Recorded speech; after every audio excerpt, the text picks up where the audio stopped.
নমস্কার বন্ধুরা, সবাইকে ভালোবাসা জানিয়ে আজ আবারও দারুণ একটা রেসিপি নিয়ে চলে এসেছি। প্লিজ পুরো ভিডিওটা শেষ পর্যন্ত দেখবেন, আর ভিডিওটা ভালো লাগলে আমার চ্যানেলটা সাবস্ক্রাইব করবেন এবং পাশে থাকা বেল আইকনটা প্রেস করবেন।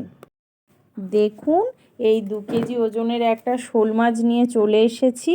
এই মাছটা আমি রান্না করে আপনাদেরকে দেখাবো। মাছটা আমি কেটে নিয়ে ধুয়ে রেখে দিয়েছি।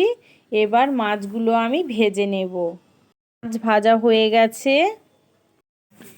এই তেলে দিয়ে দেব পেঁয়াজ, কাঁচা লঙ্কা আর টমেটো কুচি। একটু ভাজা ভাজা করে নেব। নিয়ে দিয়ে দেব রসুন বাটা, আদা বাটা।